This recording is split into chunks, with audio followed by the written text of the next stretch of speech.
How you doing, Pants? I'm good. Yeah, I was trying to tell you about the... I know. Come on. Salam sinema, sahabat sinemalogi.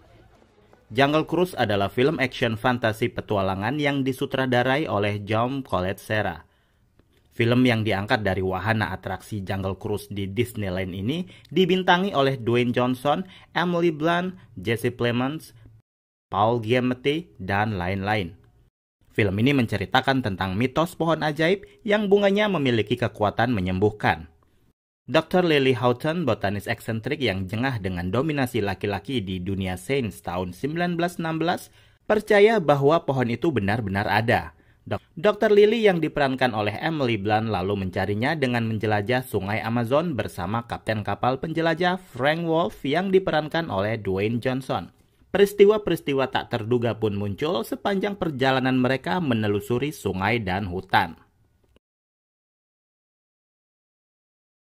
Film Jungle Cruise dibikin dengan harapan bisa meniru kesuksesan waralaba The Pirates of the Caribbean yang juga diangkat dari wahana atraksi di Disneyland. Mereka mencoba rumus yang sama dengan aktor-aktor kelas A dan cerita petualangan campur komedi untuk semua umur. Memang chemistry Emily Blunt dan Dwayne Johnson cukup berhasil. Emily bisa tampil melawak tanpa kehilangan jiwa petualang dan keatraktifannya. Gampangnya, Dr. Lily adalah gambaran Indiana Jones versi perempuan. Bedanya, Dr. Lily harus melawan hegemoni laki-laki yang terus meremehkan dirinya.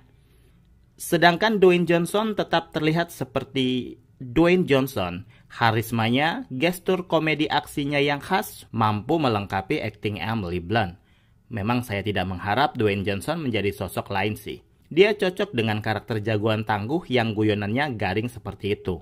Ceritanya ringan tak berbelit-belit, teka-teki misteri pohon ajaib diungkap satu persatu melalui peta, artefak kuno, suku pedalaman, dan sebagainya. Rumus kisah petualangan di pelosok negeri dunia ketiga. Tapi rupanya penggambaran penduduk suku asli di film ini sangat berbeda. Mereka tidak barbar terbelakang seperti stereotip umum, tapi memiliki kecerdasan dan seperti manusia pada umumnya. Cara hidup mereka saja yang berbeda dengan orang kota. Villain di film ini adalah Prinz Joachim yang diperankan oleh Jesse Plemons, sosok Jerman yang digambarkan kaku dan tipikal orang Jerman yang sering muncul sebagai penjahat di film-film Hollywood. Ambisius dan jahatnya tidak tanggung-tanggung.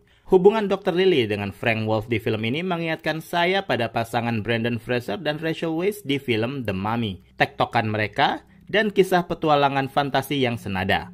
Apalagi sosok Jack Whitehall sebagai McGregor, kakak dari Dr. Lily, menjadi pelatuk komedi sumber kekonyolan demi kekonyolan film ini. Faktor yang bikin interaksi mereka sangat menghibur adalah karena masing-masing karakternya memiliki kepribadian yang sangat bertolak belakang. Lily yang digambarkan sebagai ilmuwan eksentrik yang berjiwa petualang, Frank si nahkoda yang sinis dan penuh tipu daya, serta McGregor yang bernyali ciut. Kepribadian itulah yang membuat interaksi mereka hampir selalu berujung kacau, tapi masih konsisten menghibur. Kelucuan, aksi, dan kekonyolan yang muncul sepanjang film cukup menghibur. Apalagi kalau dinikmati di layar lebar. Mungkin akan terasa seperti di wahana Jungle Cruise yang sesungguhnya. Jadi kalau kamu penggemar Pirates of the Caribbean, Indiana Jones, The Mummy, dan film-film petualangan lain dengan karakter-karakter yang asyik, Jungle Cruise mungkin cocok sebagai tontonan.